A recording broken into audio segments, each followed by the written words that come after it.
सभी डीएलएड साथियों को नमस्कार। आप सभी का स्वागत है मेरे चैनल पर। और फ्रेंड्स, आज की इस वीडियो में डिस्कस करने वाले हैं UP DElEd second semester subject English. और देखिए फ्रेंड्स, आज पवन सीरीज का जितना भी बहुविकल्पीय प्रश्न है आज की इस वीडियो में हम डिस्कस करने वाले हैं। ठीक है, तो जल्दी से वीडियो को लाइक कर दीजिए और अपने फ्रेंड्स मित्र को जल्दी से शेयर कीजिए। ठीक है, क्योंकि आप सभी के कमेंट्स थे कि आप एक वीडियो में जितने भी पवन सीरीज के ऑब्जेक्टिव टाइप क्वेश्चंस है वो उसको सॉल्व करा दीजिए। ठीक है, तो आपने जिस तरीके से कहा हम आपको उसी तरीके से वीडियो प्रोवाइड कर रहे हैं। ठीक है, अब आपका काम ये है कि ज़्यादा से ज़्यादा इस वीडियो को शेयर करो आप। ठीक है, राजन सीरीज का मैं पूरा एक सेपरेट वीडियो में आप सभी को मतलब जितने भी ऑब्जेक्टिव टाइप क्वेश्चन है या शॉर्ट क्वेश्चन या लॉन्ग क्वेश्चन इसको प्रोवाइड करने का पूरा मतलब एफर्ट करूंगी। ठीक है, तो चलिए शुरू करते हैं।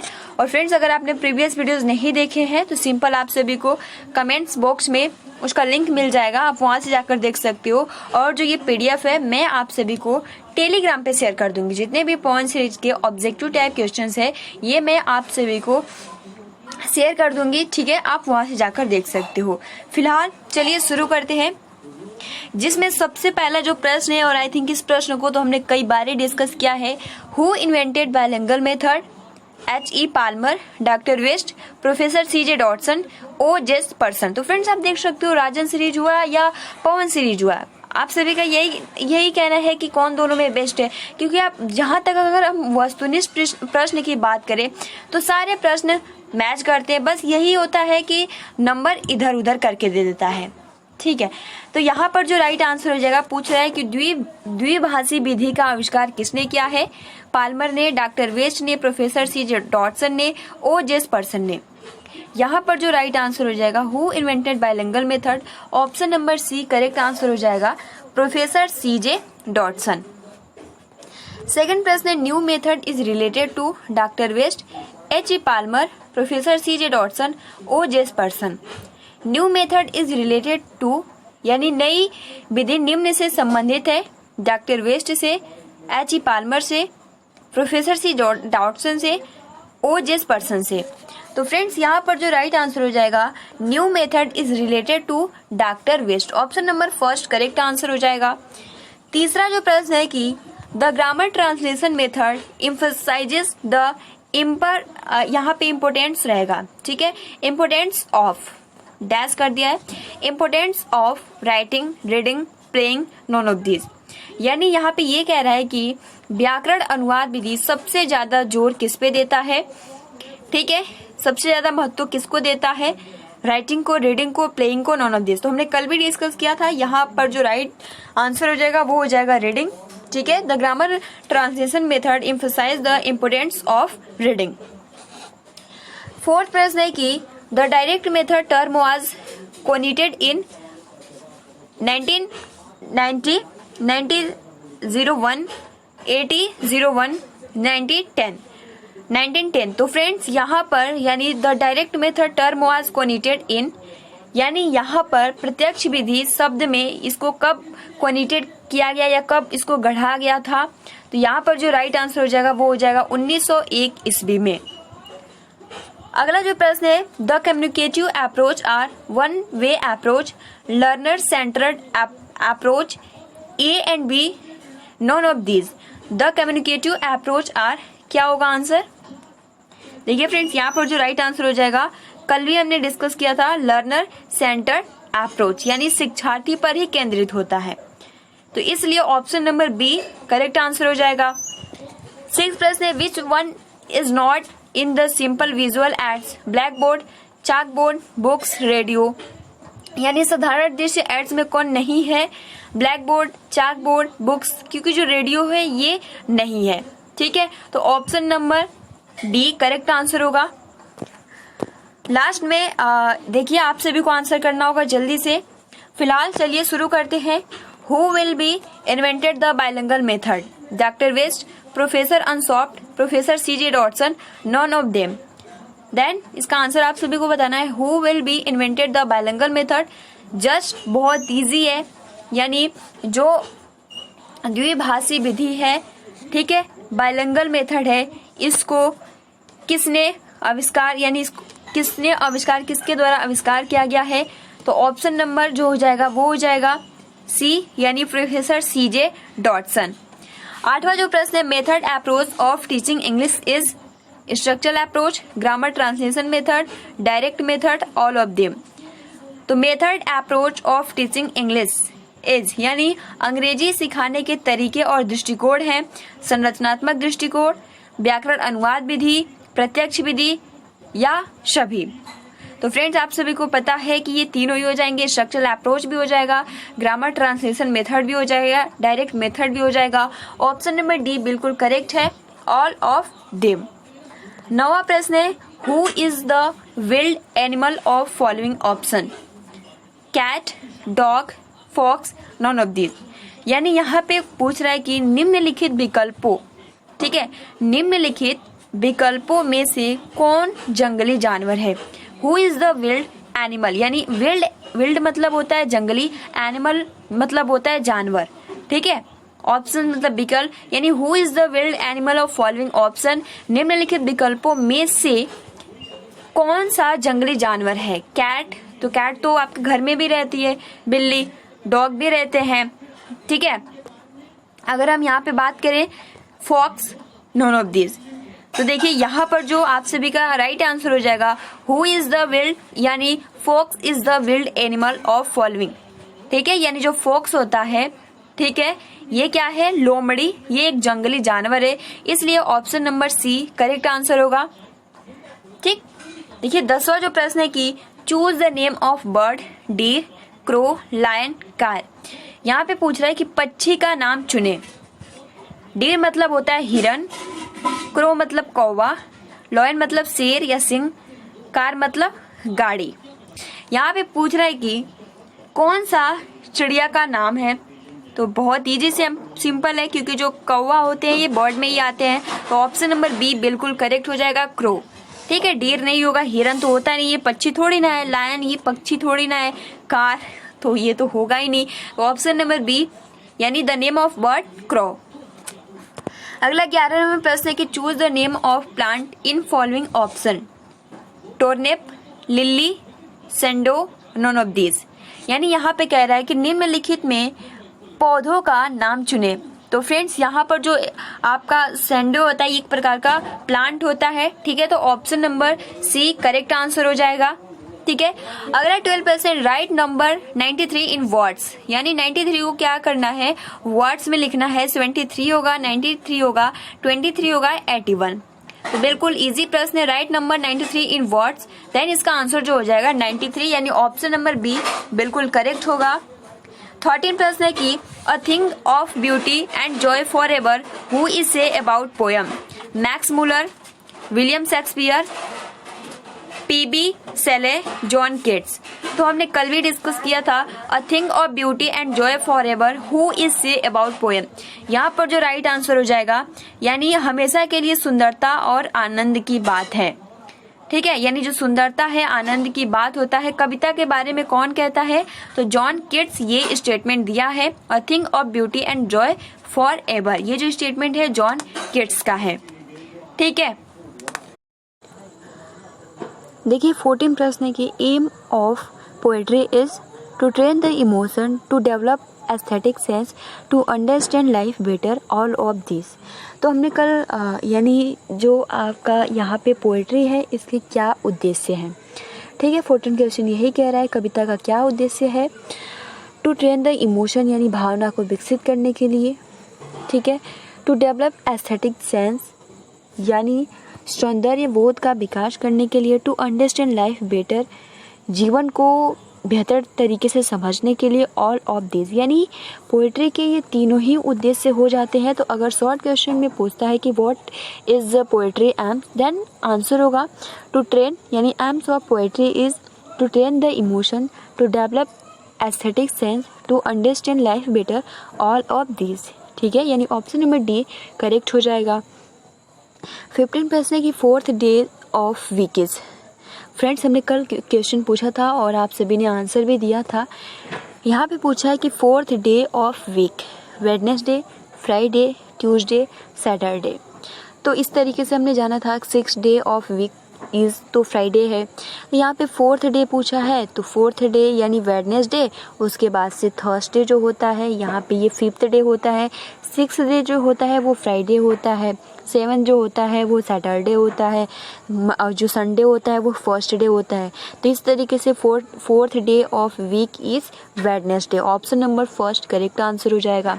16 प्रश्न है कि conversation is a dialogue between dash person 4 2 1 3, यानी जो यहाँ पे कह रहा है कि जो कन्वर्जेशन है कितने व्यक्तियों में हो सकता है, कितने व्यक्तियों के बीच में हो सकता है, 4 यानी 4 व्यक्तियों में, 2 व्यक्तियों में, 1 व्यक्तियों में, 3 व्यक्तियों में। तो फ्रेंड्स आप सभी को पता है यहाँ पर जो आंसर हो जाएगा conversation is a dialogue between 3 person. पूछेगा व्हाट इज़ कन्वर्जेशन, तो इसका जो आंसर हो जाएगा conversation is a dialogue between 2 person. ठीक है। 17 प्रश्न in the alphabetic order M means bat, car, monkey, ice cream, यानी यहाँ पे पूछा है कि एम का मतलब क्या होता है अल्फ़ाबेटिक यानी वर्णमाला क्रम में एम का अर्थ क्या है। देन इसका जो आंसर हो जाएगा एम फॉर मंकी, बहुत ज़्यादा पढ़े हैं, B for boy, C for cat, D for dog, E for elephant, तो एम फॉर क्या होता है मंकी, इसलिए option number C in the alphabetic order M means monkey, यहाँ पे हम लिख देंगे मंकी। अगला जो प्रश्न है कि what is the nickname of structural approach, जो कि हमने पहले भी डिस्कस किया है, यानी यहाँ पे पूछ रहा है कि जो स्ट्रक्चरल अप्रोच है, ठीक है, इसका निक नेम क्या है। ठीक है, written approach, oral approach, rhyming approach, none of this. तो यहाँ पर जो पूछ रहा है कि what is the nickname structural approach, then इसका जो आंसर हो जाएगा the nickname of structural approach oral approach. ठीक है, यहाँ पर option number B correct answer हो जाएगा। अगला जो प्रश्न है कि how many vowels in A to Z, 7 9 5 4, यानी कितने ए टू जेड में कितने स्वर हैं, तो यहाँ पर आप सभी का आंसर बिल्कुल सही आएगा 5। 20 प्रश्न है how many consonants in A to Z 19 60 20 and 80, तो हाउ मेनी कंसोनेंट यानी ए टू जेड के बीच में कितने व्यंजन है, देन इसका आंसर हो जाएगा 20। 21 में 5 को ऐड कर देंगे, अल्फ़ाबेट इंग्लिश में जो होता है वर्णमाला यानी 26। अगला जो प्रश्न है कि how many kinds of degree 3 2 4 5, तो यहाँ पर जो राइट आंसर हो जाएगा how many kinds of degree यानी 3। अगला 22 प्रश्न है कि how many kinds of sentence 2 6 4 7, कल भी हमने डिस्कस किया how many kinds of sentence, then इसका आंसर हो जाएगा 6। 23 प्रश्न है how many articles in grammar 2 3 1 5, यानी ग्रामर में कुल कितने आर्टिकल्स हैं, तो यहाँ पर जो राइट आंसर हो जाएगा 3। कौन कौन सा होता है, तो यहाँ पे ए एन द, ठीक है, ये क्या है आर्टिकल है। How many kinds of noun, then इसका आंसर जो हो जाएगा kinds of noun 5, option number B बिल्कुल करेक्ट है। 25 प्रश्न है how many kinds of genders 11 9 5 7, how many kinds of gender, option जो हो जाएगा वो हो जाएगा 5। ठीक है, अगला जो प्रश्न है which letter is silent in the word SNDWICH and WDS, कल भी हमने ये जितने भी क्वेश्चन है कल डिस्कस किए थे। यहाँ पर जो आंसर हो जाएगा what letter is silent in the word sandwich, तो यहाँ पे इसको कभी कभी सैंडविच पढ़ते हैं, लेकिन जो डी होता है साइलेंट होता है। ठीक है, हम इसको पढ़ते हैं सैंडविच, ऑप्शन नंबर डी यानी सी का डी क्या है यहाँ पे साइलेंट होता है। Which letter is silent in the word psychotherapy YSP, none of this, यानी साइकोथेरेपी में कौन सा लेटर है जो कि साइलेंट है, तो हम इसको क्या पढ़ रहे हैं साइकोथेरेपी, पी का हम उच्चारण ही नहीं कर रहे, यानी यहाँ पे पी क्या है साइलेंट है, यानी ऑप्शन नंबर सी बिल्कुल करेक्ट होगा। 28 प्रश्न है which letter is silent in the word guide UIDZ, which letter is silent in the word guide, यहाँ पर आंसर जो हो जाएगा वो हो जाएगा यू, यानी गाइड हम बोलते हैं क्या गाइड, यू का उच्चारण नहीं कर रहे, यहाँ पे ये क्या है मुख है साइलेंट है, यानी ऑप्शन नंबर यहाँ पे ए करेक्ट आंसर हो जाएगा। 29 प्रश्न है कि kinds of teaching aids audio visual aids visual aids all of them, then kinds of teaching aids, क्योंकि ऑडियो विजुअल एड्स भी हो जाता है, ऑडियो एड्स भी हो जाता है, विजुअल एड्स भी होता है, ऑल ऑफ देम, यानी ऑप्शन नंबर यहाँ पर डी करेक्ट आंसर हो जाएगा। 30 प्रश्न है, aims of teaching grammar is to develop understand for language, to develop scientific attitude, to assimilate correct pattern of language, all of them, क्योंकि यहाँ पे पूछ रहा है कि जो व्याकरण जो सीखने का यानी जो व्याकरण विधि है इसके क्या उद्देश्य है, व्याकरण पढ़ाने के क्या उद्देश्य हैं। तो to develop understanding for language, to develop scientific attitude, to assimilate correct pattern of language, यानी तीनों का हो जाएगा। भाषा के लिए समझ विकसित करना, वैज्ञानिक दृष्टिकोण विकसित करना, सही भाषा और पैटर्न के साथ आत्मसात, एस्लिमिलेट, जैसे कल मैंने आप सभी को बताया भी था, यानी यहाँ पर ये सभी हो जाएंगे option number D, all of this. अगला जो प्रश्न है 31, अ good lesson plan describe the, यानी यहाँ पे पूछ रहा है कि द गुड, ठीक है, अ good lesson plan describe the list of primary teaching point, note on student activity, proforma for teaching schedule, all of these, यानी यहाँ पे पूछ रहा है कि जो आपका एक अच्छा लेसन प्लान किस तरीके से होना चाहिए। तो list of primary teaching point, यानी जो कुछ भी आप पढ़ा रहे हो तो एक यानी आप कह सकते हो कि प्राथमिक शिक्षण बिंदु की सूची होनी चाहिए। Note on the student activity, यानी छात्रों की गतिविधि पर ध्यान देना चाहिए। फिर कह रहा है परफॉर्मा फॉर टीचिंग शेड्यूल, यानी शिक्षण जो भी परफॉर्मा है उसकी सूची बनाना चाहिए, शेड्यूल बनाना चाहिए, क्योंकि ये तीनों ही अ गुड लेसन प्लान में आ जाते हैं। तो यहाँ पे यही पूछ रहे हैं, a good lesson plan describe the list of primary teaching point, ठीक है, note on student activity, proforma for teaching schedule, all of this, यानी ऑप्शन नंबर डी बिल्कुल करेक्ट हो जाएगा। अगला प्रश्न है 32, which of the following is also known as science of sound, reading, writing, spelling, phonetics, ठीक है, यानी यहाँ पे पूछ रहा है कि निम्नलिखित में से किसे ध्वनि का विज्ञान के रूप में भी जाना जाता है, रीडिंग को, राइटिंग को, स्पेलिंग्स और फोनेटिक्स को। तो ऑप्शन नंबर यहाँ पे यानी फोनेटिक्स, यानी इसको हम बोलते हैं ध्वनि विज्ञान, यानी ऑप्शन नंबर डी बिल्कुल सही हो जाएगा। 33 प्रश्न है कि which of the following in possessive case, देखिए एक कमेंट्स आया था कि आप पोसेसिव केस पे एक वीडियो बहुत ही सेपरेट वीडियो बना दीजिए क्योंकि बहुत ज़्यादा डिफिकल्ट है, ठीक है। तो मैं आप सभी को इस टॉपिक पे वीडियो ज़रूर प्रोवाइड करूँगी, ठीक है। आप सभी के जो भी डाउट्स रहते हैं आप कमेंट्स बॉक्स में लिख सकते हो, क्योंकि जितने भी कमेंट्स हैं मैं रीड करती हूँ। यहाँ पर जो आंसर हो जाएगा वो हो जाएगा माइंड। 34 प्रश्न है, which letter is silent in the word GNAT, यानी इसको हम पढ़ते हैं नॉट, यानी GNAT, इसमें कौन सा जो लेटर है वो साइलेंट है। तो यहाँ पर जो राइट आंसर हो जाएगा कि the word not silent letter, यानी जो जी है क्या है, साइलेंट है, यानी option number first correct answer हो जाएगा।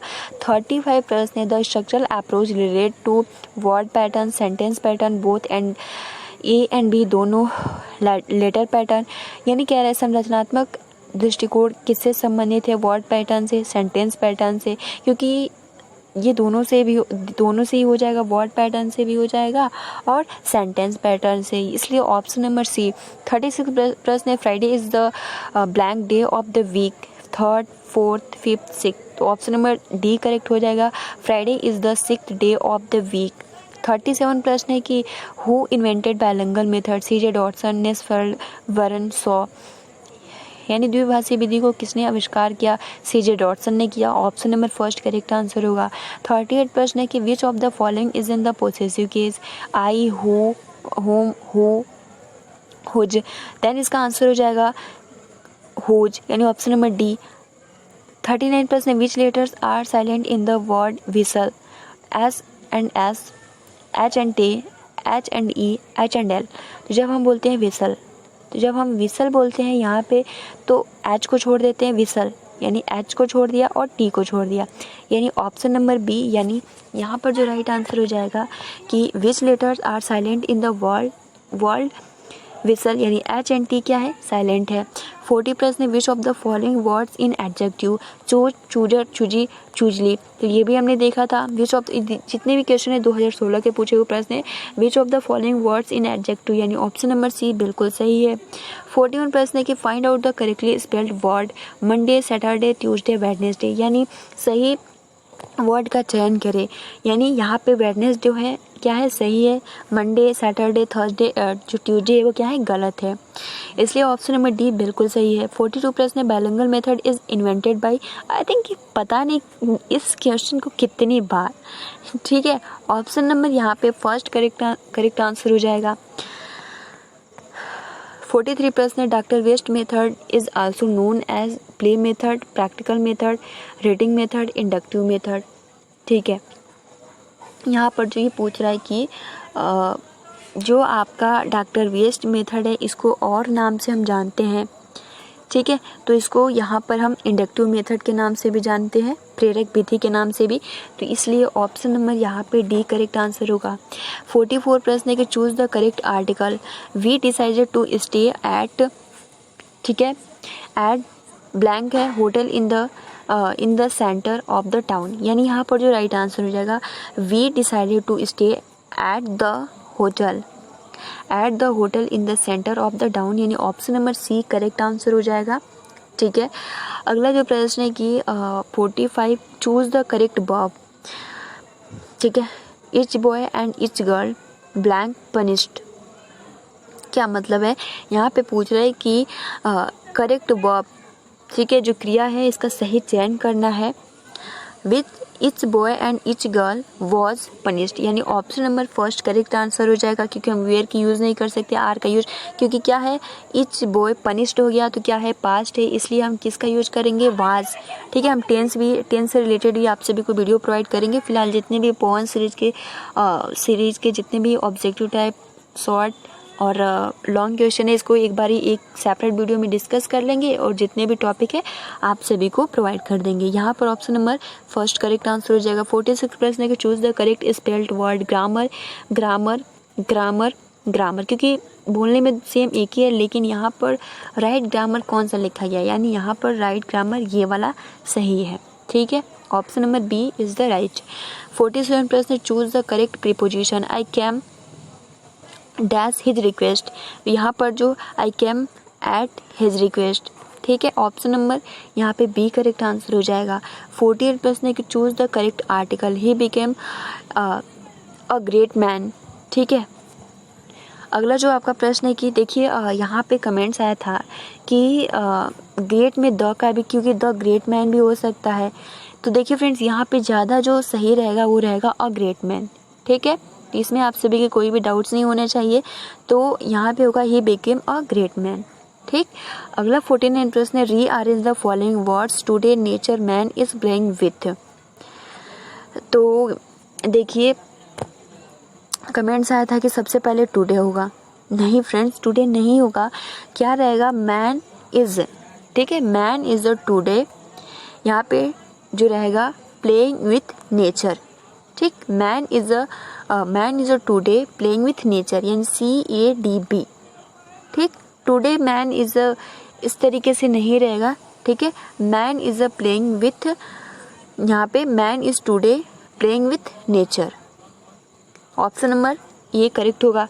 अगला जो प्रश्न है कि which method is midway between translation cum grammar method and direct method, doctor West new method, bilingual method, हर्बर्टियन method, substitution method, यानी यहाँ पे कह रहा है कि जो कौन सी विधि है किसके मतलब मिडवे, यानी द ग्रामर ट्रांसलेशन मेथड और द डायरेक्ट मेथड, मिडवे उसके बीच की कड़ी कौन है, तो उसके बीच की कड़ी जो है वो है बाइलिंगुअल मेथड, ठीक, ऑप्शन नंबर यानी द्विभाषी विधि, जो कि कई बार इसके आविष्कार को पूछा गया है, इसलिए ऑप्शन नंबर बी ये करेक्ट हो जाएगा।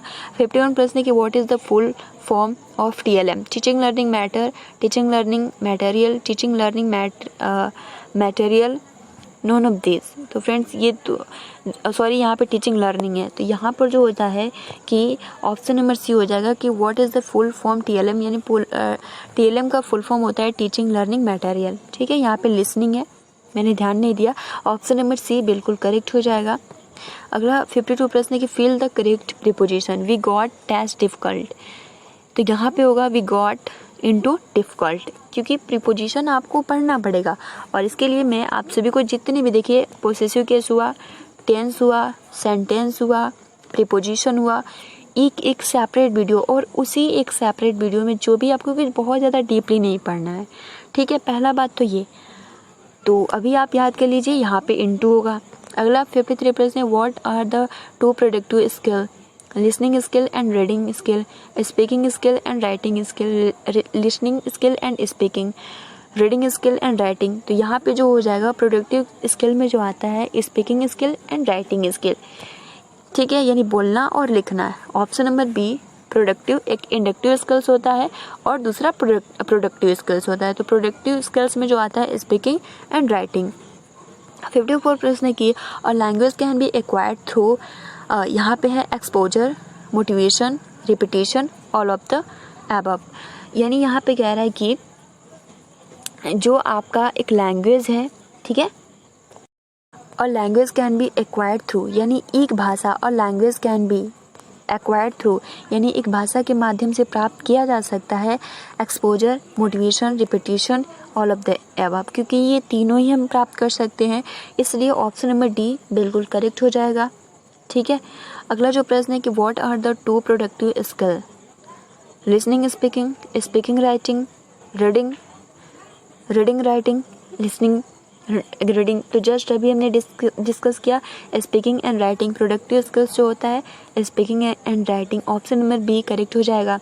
56 प्रश्न, the aim of teaching a second language should not be to understand the language spoken, to read the language with comprehension, to forget the mother tongue, to write the language correctly. यानी 56 question जो पूछ रहा है कि दूसरी भाषा सिखाने का उद्देश्य नहीं होना चाहिए, the aim of teaching a second language should not be, क्या दूसरी भाषा सिखाने का क्या उद्देश्य नहीं होना चाहिए। पहला जो कह रहा है to understand the language spoken, यानी बोले जाने वाली भाषा को समझने के लिए, to read the language with comprehension, यानी समझ के साथ भाषा को पढ़ना।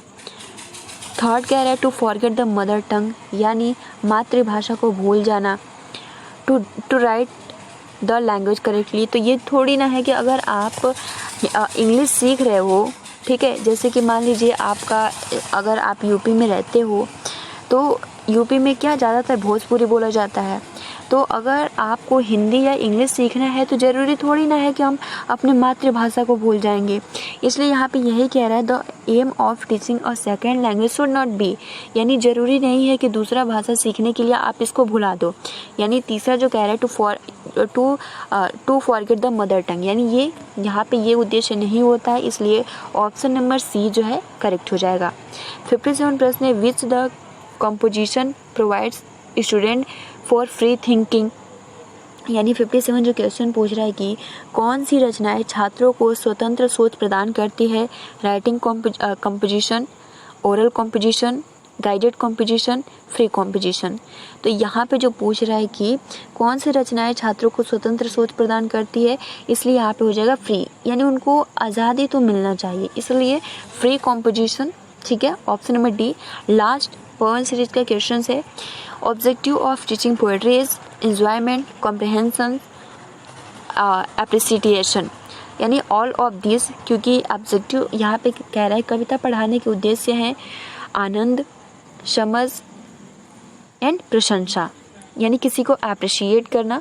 तो यहाँ पे यही कह रहा है एप्रिसिएशन। एप्रिसिएशन मतलब होता है प्रशंसा, कॉम्प्रिहेंशन मतलब होता है समझ, इंजॉयमेंट मतलब होता है आपका आनंद, ऑल ऑफ दिस मतलब होता है ये सभी। तो यहाँ पर objective of teaching poetry is, यानी कविता पढ़ाने का क्या उद्देश्य है। ऑब्जेक्टिव मतलब होता है उद्देश्य, पोएट्री मतलब होता है कविता, टीचिंग मतलब होता है पढ़ाना, यानी कविता पढ़ाने का क्या उद्देश्य है। अभी मैं आप सभी को ये एक एक वर्ड बताऊंगी तो फिर ज़्यादा टाइम लगेगा, लास्ट था इसलिए हमने बता दिया। तो फ्रेंड्स ये पूरा पवन सीरीज का था, ठीक है, objective type question. I hope कि आप बहुत ही आसानी के साथ इसको कर सकते हो। ठीक, अब इसका जो टेस्ट है हम नेक्स्ट वीडियो में ज़रूर लेंगे, ठीक है, यानी अब आज या फिर नेक्स्ट डे। तो फ्रेंड्स आज के लिए इतना ही। वीडियो को अभी तक आपने लाइक नहीं किया तो प्लीज़ गाइस लाइक कर सकते हो और अपने फ्रेंड्स मित्रों को तो ज़रूर शेयर कीजिए, ठीक है। तो मिलते हैं, thanks for watching, take care and best of luck.